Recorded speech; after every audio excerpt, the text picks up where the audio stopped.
Our first reading comes from Isaiah chapter 55, verses 6 to 11. Seek the Lord while he may be found. Call upon him while he is near.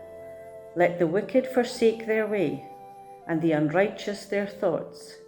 Let them return to the Lord, that he may have mercy on them, and to our God, for he will abundantly pardon.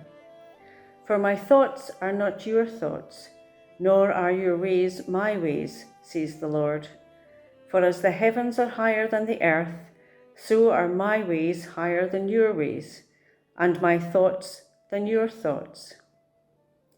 For as the rain and the snow come down from heaven, and do not return there until they have watered the earth, making it bring forth and sprout, giving seed to the sower and bread to the eater, so shall my word be that goes out from my mouth. It shall not return to me empty, but it shall accomplish that which I purpose, and succeed in the thing for which I sent it. Our second reading comes from Luke chapter 11, reading verses 37 to 44. While he was speaking, a Pharisee invited him to dine with him. So he went in and took his place at the table. The Pharisee was amazed to see that he did not first wash before dinner. Then the Lord said to him, "Now you Pharisees clean the outside of the cup and of the dish, but inside you are full of greed and wickedness. You fools! Did not the one who made the outside make the inside also? So give for alms those things that are within, and see, everything will be clean for you. But woe to you, Pharisees, for you tithe mint and rue and herbs of all kinds, and neglect justice and the love of God. It is these you ought to have practiced, without neglecting the others. Woe to you, Pharisees, for you love to have the seat of honour in the synagogues, and to be greeted with respect in the marketplaces. Woe to you, for you are like unmarked graves, and people will walk over them without realizing it." Amen.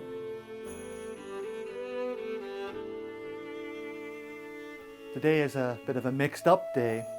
It's the start of Lent, that time when we reflect on Jesus spending 40 days alone in the desert at the start of his ministry. Lent is a time of abstinence, when people often give something up. Traditionally, folk would have given up fat, or meat, or dairy. It's a serious and important time. But today is also Valentine's Day, a day celebrating love, a day of feasting and laughter and passion. Flour and chocolate sales will soar. Every restaurant will be busy with couples sharing a special meal together. So I don't know. Should I be celebrating, or should I be serious? Should I be feasting, or should I be giving up tasty foods? Our reading for this first week of Lent tells the story of a conflict between Jesus and the Pharisees, the religious elite of his day. And it's fair to say that Jesus doesn't mince his words when he talks of their actions and their lifestyle. The Pharisees were known as devout men. In fact, they made sure they were known as devout men. They did all the right religious things in all the right places where people could see them and see how pious they were. They liked to broadcast their piety. They liked to announce their devotion to the faith. And people lauded them for it. They saw them as so religious, not like anyone else, for no one could live up to their standards. They gave it all for their faith. And it's from that position of righteous self-importance that they felt able to judge others. And they judged Jesus for breaking the rules of the faith. They tell him off for not following religious customs. In this case, not ceremonially washing his hands before eating. Jesus, however, is much less impressed with the Pharisees than other people are. He recognizes that their faith is all show. They are so devout not because they're committed to God, but they're committed instead to maintaining their image and their status within the community. They wanted praise. They wanted to be looked up to. They liked having the religious authority to tell people what to do and to judge the failures of others. They liked the position and they liked the power. But Jesus says they may have fooled the people, but they have not fooled God. God sees beyond our actions into our hearts. God knows not just what we're doing, but our motives for doing them. Our moods, our thoughts, our intentions. So God sees that for the Pharisees, their piety is really just a facade, an act to maintain their position and their power. What matters to them is what people think of them. But what matters to God is what's really in our hearts. And when you think about that, then you realize that there is actually a lot that the start of Lent and Valentine's Day have in common. It may very well be an accident of the calendar that this year the start of Lent and Valentine's Day fall on the same day. But they are both about really getting down to what really matters to us, about what and who it is we love and care for the most, and about what it is that truly fills up our hearts, the person or the faith that we hold dear. On Valentine's Day, we express our love for someone special to us with a card or a gift or time together. We go out of our way to think of someone else and to show them how much they mean to us. And in Lent, we use this time to devote ourselves to God, to focus on our faith again, to spend time in reflection and prayer, to remember how much our relationship with God matters to us, to recapture, to grow in our faith deeper than ever before. So welcome to the start of our Lent journey together. May you be blessed as you share in this special time, reflecting on your faith. May your relationship with God deepen as we share the journey of Lent together. Amen.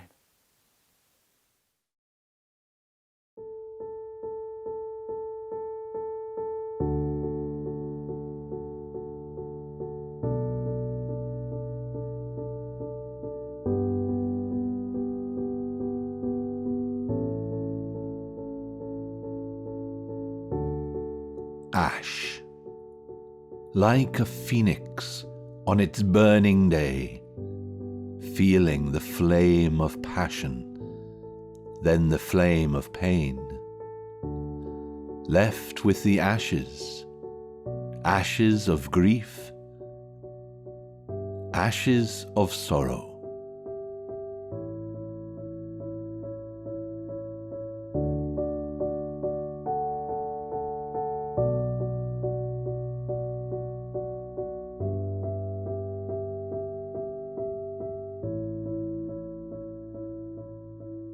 Ash, like a phoenix rising from the ashes. I am not ashamed of my grief, for out of the ashes of each sorrow is a place of learning, a sign of growth.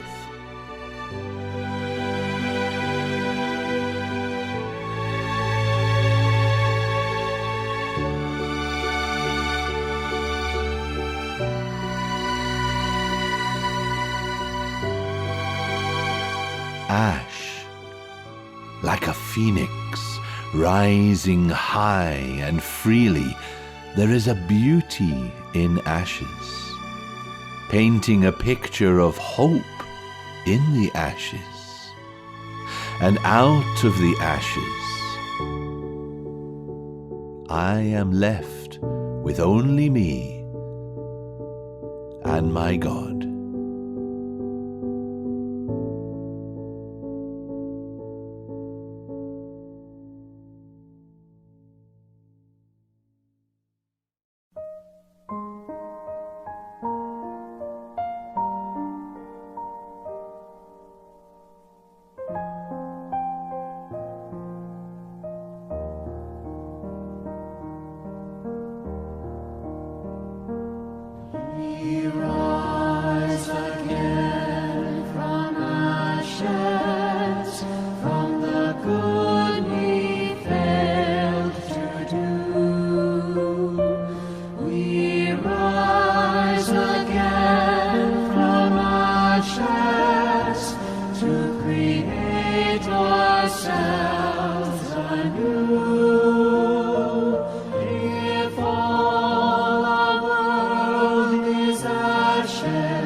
Rise again from ashes, let healing come to pain.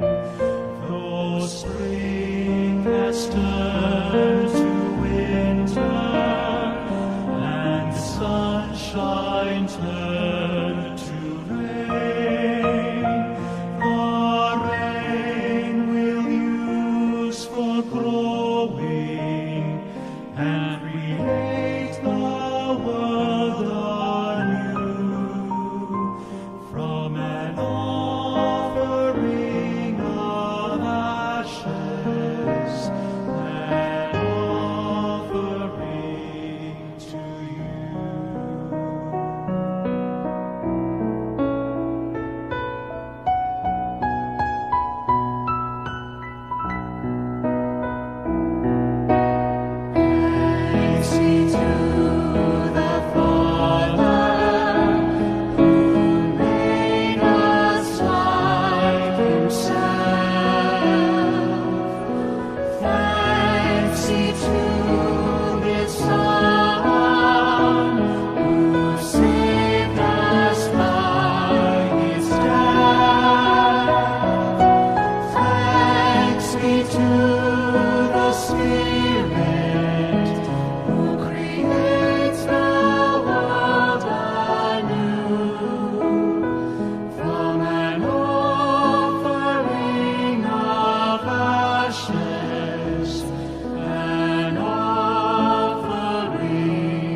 On this St. Valentine's Day, we recognise love of neighbour, love of self, and above all, love of God.